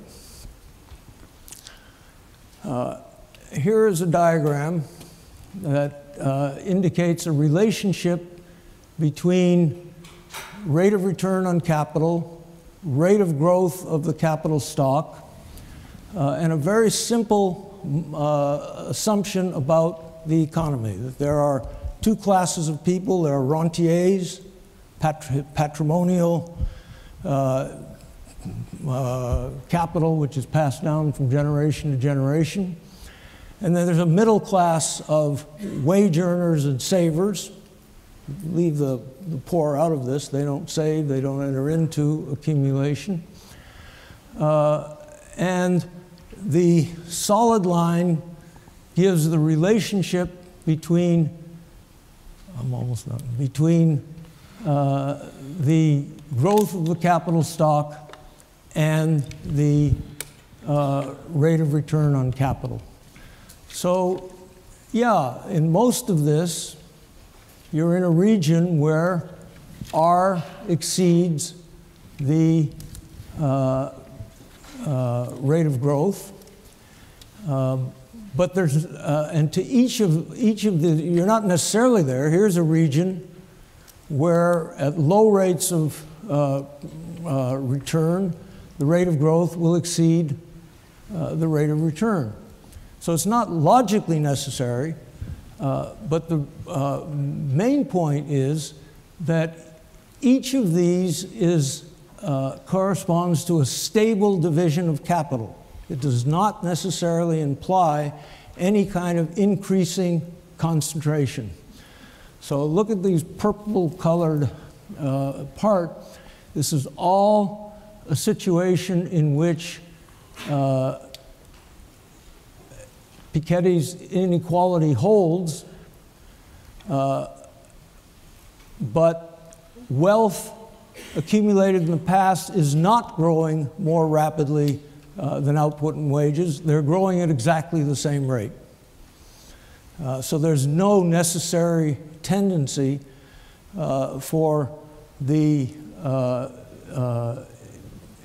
income inequality to worsen. Is this a theory? No, it's not a theory. It's an argument that says that a theory is missing from Piketty's Capital in the 21st century. Does that make the book any less magnificent? No, not in the slightest, because what Piketty has done is give us the basis for thinking about, theorizing about how the situation of the present is similar to the situation of the past, how the situation of the present is likely to evolve in the future, and for this we are all in your debt. Thank you so much, Steve. And Chris. So I've been asked, can you hear me? I've been asked to stay here to be quicker, and that's okay because I feel like a justice is the only time in my life I'll ever feel like I'm on the court's podium. Thomas Piketty has changed the debate over inequality. His arguments are arresting. They transform impressions into trends, and then they confront us with the trends. His data is compelling. Even those who qualify one aspect or another accept the larger picture as persuasive. His work is transparent. He makes his data and his arguments very clear and available to all of us, and we are a large audience, so there are overflow rooms in this case. I could continue with the praise, but I'm supposed to be quick. So I'm going to get to one theme, and I have a few questions wrapped into this discussion of one of Professor Piketty's themes. So he concludes, his last chapter concludes this way: if democracy is someday to regain control of capitalism, it must start by recognizing that the concrete institutions in which democracy and capitalism are embodied need to be reinvented again and again. So his focus is the concrete institutions that embody democracy and capitalism. That's an invitation to the many of us whose lives and work revolve around institutions, and that's political scientists, it's sociologists, it's historians, but it's also members of the public, and it's also law students and lawyers. I'm going to talk very particularly to the latter, law students, legal historians, lawyers, because our work is in institutional design. Law puts political determinations into effect by institutionalizing them through legislation, through regulations, through court decisions, through norms, through the creation of categories. law implements political conclusions. It builds the institutions we inhabit. So I want to be concrete about that. I'll just give two examples, one very stark and one more sweeping as an institutional matter. The stark one picks up very much on what David Kennedy said. So Professor Piketty gives us many aggregates, capital stock, economic growth. These things only have meaning because of their legal components, components like wages and assets. So David's beautiful description of legal assets as depending on the settlement of previous bargaining processes. I was going to come up with I have an example of an asset, but in fact, Professor Piketty's presentation made me cross that out. Slavery. Slaves are the most obvious example of an asset, the value of which, insofar as people had a market value, it was because because slavery was legal, right? So an asset depends on its legal definition. So that's the stark example. I want to move to the more sweeping institutional example, and this is to show the impact of legal design on capitalism, or to look at capitalism as an institutional form. So I'm going to preface it with a question to Professor Piketty. What do you mean by capitalism? Do the concrete institutions that make up capitalism hang together somehow? Can we understand capitalism as something? Why does capitalism matter if returns to capital are higher than economic growth in earlier ages as well as our own? I think there are answers to this question. I think they matter. I think we need to have a coherent definition of capitalism if we're going to take it on, if we're going to rethink it. So here's an answer. I'm going to give a very specific answer about legal architecture or institutional architecture of capitalism. In 1700, capitalism was redesigned. We get a whole series of new institutions. We get new forms of money and finance. They depend on each other. They re-engineer wealth and production. They create a new architecture for the market, and that architecture, that infrastructure, is what we call capitalism.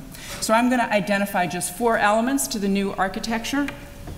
First, we get the invention of circulating, credible public debt, which, as Professor Piketty points out, is extremely important. Public bonds look boring, but they are the first financial instrument pitched to the general public.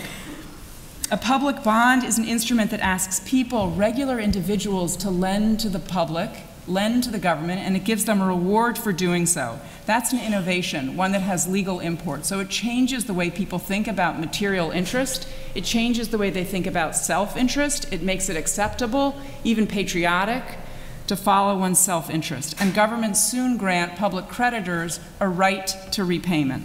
This is the financial instrument that Jane Austen's gentlemen are holding for good reason, right? This is in Professor Piketty's lovely description. Second, we get the innovation of modern cash. The innovation of modern cash follows the innovation of public bonds. Public bonds furnish the collateral, the security, against which national banknotes are issued. So banknotes are issued against public bonds by national banks, and they travel widely against public bonds. Cash backed by public bonds breaks England and later European societies out of the monetary scarcities of the Middle Ages, and those scarcities were scathing. Modern money, modern banknotes, by contrast, issues much more readily than silver coin. It issues when national bank investors take bonds and issue banknotes to the governments that are borrowing from them. And here, just as in the case of public debt, there's a conceptual innovation, a change. The new design puts a premium on profit-oriented calculation. That calculation becomes the pump for money creation, legally, legal change. Third, after public debt and national bank cash come capital markets. So public debt and national bank cash together create capital markets and provide the money to fuel them. After all, public debt is a legally transferable security. People get together, they start to exchange it. We know the coffee houses in Exchange Alley in London where they start to do this. They represent a critical mass of traders trading a stable security.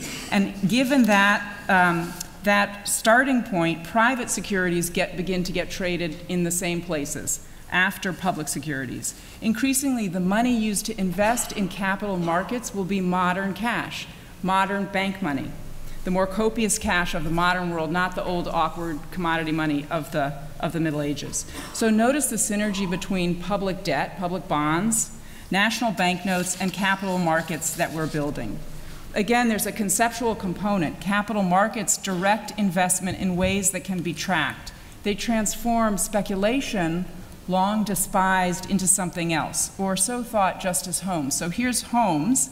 When he sees the cumulative effect of speculation conducted on an exchange, he calls it a market. So he says, in a landmark case about future trading, that futures trading was not gambling because speculation, as he puts it, by competent men, is the self-adjustment of society to the probable. Its value is well known. That speculation via Justice Holmes is ordained beneficial, informative, revelatory in law, which would otherwise terminate it as gambling. A last development, after public debt, national bank money, and capital markets, all new, legally engineered institutions, we get commercial banks, a huge expansion of commercial banks. They can lend in a unit everyone recognizes, that's national bank money. They can borrow from each other. They lend into the capital markets, often holding public bonds as security. They effectively lend more than they hold because they can be rescued by the national banks, now known as central banks, when they fail, which is regularly, given their highly leveraged structure. So the asset bubbles that Professor Piketty is talking about come from the structure of commercial banks. As a result, because of the expansion of commercial banks, the money supply expands more than 65-fold in the 19th century. The industry of banking gains the profits on money creation denominated in the national currency, in those national banknotes.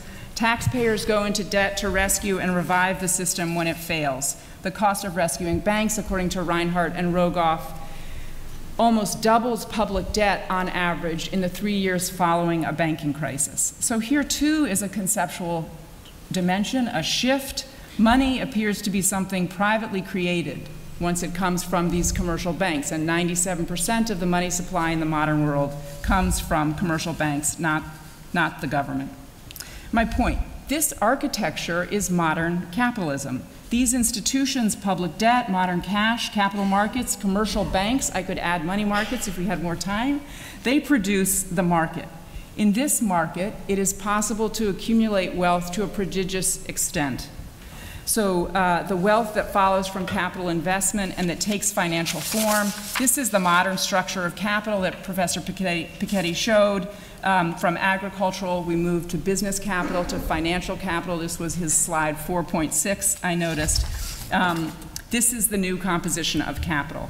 These are the forms of wealth that he flags for us, and that wealth is wrapped up in legal forms. It's enabled, it is basically a function of these forms. Ironically, many people miss the public architecture of capitalism altogether. They see powerful markets, they see cash, they see capital, they see securities, they see banks. They fail to see that these are institutions that we have built with a public infrastructure, with public funds, and with law. So why does that oversight matter? That is the failure to see the architecture. If you overlook its public engineering, then the architecture, the engineering, appears to be a natural development. The market appears to be a product of autonomous forces, and the wealth produced on that market appears to be merited or at least inevitable given the power of those forces. That impression is reinforced by the conceptual components, the conceptual momentum emphasized by the new institutions. So action in one's own self-interest, profit-driven calculation, the tendency to see decentralized market decisions as the revelation of probability as opposed to speculation. These dynamics gain stature as if they were more basic to human activity than public coordination and community. By contrast, we can make visible the institutional, the legal components of the architecture we've created. We can revise it. We can find new ways to structure capital. We could impose a more progressive tax. I totally agree with Professor Piketty. There are many other revisions we can make. That's a last question to him. I think he agrees, because focusing on a wealth tax alone leaves the rest of the architecture uncontested, when it's possible that that architecture, it seems to me that architecture is at the center of the problem. So to return to Professor Piketty's injunction to us, if democracy is someday to regain control of capitalism, it must start by recognizing that the concrete institutions in which democracy and capitalism are embodied need to be reinvented again and again. I couldn't agree more.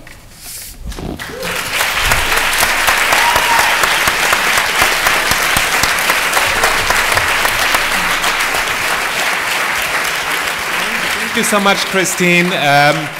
We now have, we will be able to go a little bit over time, so we can probably go until 4:10, and I hope you're going to be able to stay here. And we want to do so to also give you a chance to participate in this discussion. So I asked Professor Piketty not to respond right away to these comments, but I want you to have an opportunity to ask questions or make comments. And there are 2 microphones at the center of the room, so if you want to ask something, please go there. And keep your question very short, and whatever you say, it should have a question mark at the end, okay? So, and we have already 2 big topics on the table, which we probably cannot resolve here. The one is the theory, and the other one is the legal and political construction of markets. So, yeah. Hello, my name is Tabata de Pontes. I'm a college student from Brazil. It's a great honor to be here. And my question is, when you talk about a country like Brazil, who is in the middle income trap, which means that we don't have very low wages, but we also don't have high technology, do you still would prescribe the recommendations you have in the book? Thank you. Hello, my name is Patrick. Thank you so much for being here, Professor Piketty. So I'm going to ask a more unconventional question. If you could have dinner with anyone in history, who would it be? Anybody who ever was about whom dinner was? Yeah, one more, and then. My name is Julian Duran. I'm a first-year student at the college, and my question is, a lot of your critics say that your proposed capital tax would end up taxing innovation, which would, of course, harm economic growth. So I'm just wondering how you would respond to criticisms such as those. Okay, so why don't we take these questions now, and then we'll move on. So please wait for a moment. Oh, okay. Well, let me say a few words also to David and Steve and Christine, and thanks a lot for your comments, which made me think a lot. One or 2 quick remarks. I really liked David, what you said about geography as a legal construct and the international dimension of this discussion about the legal system. This made me think too. I wrote recently a paper that's not included in my book about trying to measure inequality at the level of the Middle East as a whole. So, forgetting about the national boundaries and taking together those like 250, 300 million inhabitants from Egypt to Iran,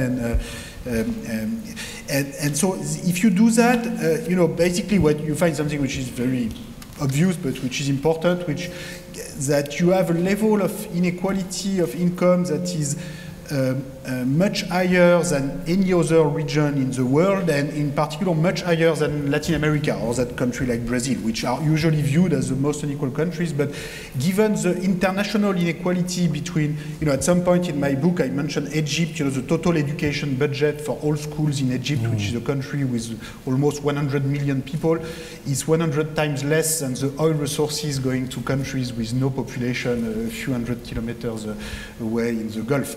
So the level of international inequality that you have here is such that if you put all these countries together, even though within country inequality is not necessarily very high, the total inequality is much higher. So I think playing around with these boundaries and trying to look at inequality beyond the existing boundaries, which of course are legal constructs. So in the case of the Middle East, some of them are being redrawn right now. So these are legal constructs, and these are changing legal constructs, and also some of them have been constructed by the West, of course, and have been supported by the West. And I was very influenced as a student by 2 major political events. Was the fall of the Berlin Wall, of course. I was 18 in 1989, but the other one in 1990, 1991 was the first Gulf War, where in effect we were protecting a given set of frontiers, and yes, these are legal constructs, and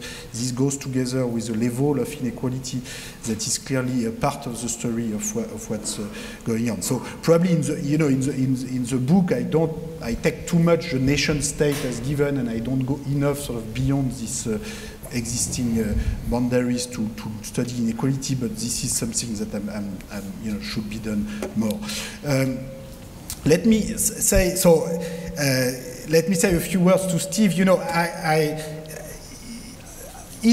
About the marketing trick and R bigger than G. So it's what I mean by marketing trick is that there is a lot more many other mechanisms, institutions, policies that play a big role in the book, independently of R bigger than G. Now, let me also mention that in itself, you can have R bigger than G in a world with perfect equality, no inequality at all. All what this means, if the growth rate is 1% and the rate of return on average is 5%, all what this means is that, you could be in a society with perfectly equal property of capital, and all what this implies is that the owners, each family needs to reinvest 20% of its capital income and can consume the other 80%, so as to ensure that its wealth rises at the same speed as the size of the economy. And so you could have a perfectly egalitarian model, a representative agent model, as economists say, where R is bigger than G, you have perfect equality, and everything is perfectly fine. So, and in a way, yes, this is the normal situation, because if R was smaller than G, then it means that you will need to reinvest even more than the return to your capital in order to ensure that your capital grows as fast as the size of the economy, which would be really stupid. I mean, what's the point of being an owner if you need to reinvest more than the return to your ownership? So this is really the very least you can ask from capital ownership, which is that R is bigger than G. Otherwise, what's the point? So in itself, R bigger than G is not, there's no problem with it. It could come with a perfectly egalitarian societies, it will be perfect. Now the problem is that in practice, there are many forces that make wealth unequal. You have many shocks in the life of families and in the process of wealth accumulation and wealth transmission. So, different families have different numbers of children, they die at different age, some make very good investments, some go bankrupt, some have very high wages, some have low wages. So, and the point is that for a given variance of all these other shocks, a bigger gap between R and G will tend to amplify this variance and will tend to get the economy to converge to a level of wealth concentration that will be a steeply rising function of R bigger than G. So this is the basic theoretical model that I have in mind. This is exposed in technical appendix to chapter 10 that's available online. You can have a look. That's exposed in the science paper as well. This is a well-known theoretical model, but here I try to take it seriously, which is that a small difference in R bigger than G can indeed magnify other shocks, but you need other shocks. If you don't have all these other shocks to rate of return, to labor income, to demographics, in itself, R bigger than G does not produce inequality. But if you have all these other shocks, then it will tend to magnify inequality. And I think that's part of the explanation for why wealth concentration is so high in pretty much every society up until World War I is because of that. In particular, why is wealth concentrated almost as much or even more in France in 1914 than in France in 1789, which the elite at the time in France did not want to believe. They thought, well, we have modern property, modern growth, equality under property regimes. We are not in the ancien regime anymore, so we should have equality. Well, except that in fact the concentration of wealth was just as large as a century and a half before, and I think part of it is because the gap between R and G did not decline because of modern capitalism and because of industrial revolution. Which brings me to the very important question raised by Christine. What's my definition of capitalism? Well, I like your definition. The set of institutions you describe is very important. Probably Sven would add that the development of new appropriation of land in the colonies, in the New World, the invention, or at least the development of slavery at a scale that was unknown before played a big role. So, I think all these different institutions and legal institutions and coercive powers, to take the terms of David, are critical to the development of capitalism. But one of the messages of my book is that in the end, modern capitalist institution and modern industrial revolution did not affect this basic inequality between the rate of return and the growth rate as much as one might have expected in the long run. So of course the growth rate increased from 0% in pre-industrial society to 1 or 2% in the long run in modern industrial societies. But the rate of return also increased, and so the gap between the two did not change that much. So of course it depends on the legal regime. The legal rules can affect this gap a lot. So this is not, I don't take it as a rule of an act of God. It is a rule of law, and so this can be changed by different legal regimes. But by and large, this did not. This big gap was there before industrial capitalism, and it will probably be there after industrial capitalism. So you have metamorphosis of property structure, but this structural relation is still there. Let me move to the questions that were raised after that. Brazil. Do you have the same policy recommendations for Brazil and for the US or France? I think no. Each country has its own set of institution and policy to develop. Each country has its own particular intimate history of inequality. So Brazil, of course, is a country with a lot of inequality, which a lot of it comes from its particular history. This was the last country where slavery was abolished. There was 1/3 of the population that was slave in 1880, as compared to 10% in the US. So the slavery took a dimension. So there are historical roots to inequality that are different in different countries. Now, still, some of the solutions that I mentioned in the book, I think, can be of interest, even if each country has to find its own way. In terms of progressive taxation, Brazil is a country where you have very large indirect tax, consumption tax. So you pay when you pay your electricity bill, you pay a 30% tax. But then if the inheritance tax right now in Brazil is 3%. So if you inherit millions of tens of millions, you pay a 3% tax. And I think probably you could reduce the first one and increase the second one. So there are issues about taxation in order to finance better public services, public education in Brazil, where I think there are things to learn from other countries, but that that doesn't mean that there's a one-size-fits-all policy. I will skip the dinner questions because it's I don't quite know what to answer to this, but Jesus Christ would have been. Anyway, so the last questions, I'm sorry that I didn't keep track. Yes, progressive taxation and innovation. The historical evidence is that, it really depends how you structure your level of progressivity. If you had very high tax rate on everybody, including people who are just starting new accumulation of wealth, then that's probably not good for innovation. But if you have very high progressivity only at the very top end, the evidence, in particular from this country in the US, in the US, this is a country where between 1930 and 1980, on average, the top income tax rate was 82%, which is really as high as it can possibly be. Well, there was state income tax in addition to that. But this applied to very high income levels, typically above $1 million in annual incomes. And, if anything, the productivity growth of the US economy, apparently this didn't kill American capitalism, otherwise we would have noticed it, in a 50-year period. And if anything, productivity growth was higher in the 50s, 60s, 70s than what it has been since the Reagan years. Probably because paying top managers, as I said during my talk, $10 million per year rather than 1 million, it's not so useful. And so, I think the evidence is that, of course, if you have 80% tax rate on anybody who's making $100,000 or $200,000, probably you would have a different effect. So it really depends how you structure your progressive tax system. Okay, let's take 2 more questions, very short, and then we'll unfortunately have to come to an end.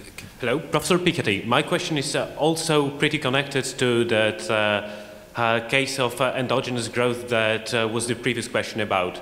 Have you tried to estimate in some way what part of the change in the net worth of the richest individuals came either from buying new assets, change of prices of assets they already have, or from creating entirely new kinds of assets, like, for example, building a cell phone network in Mexico?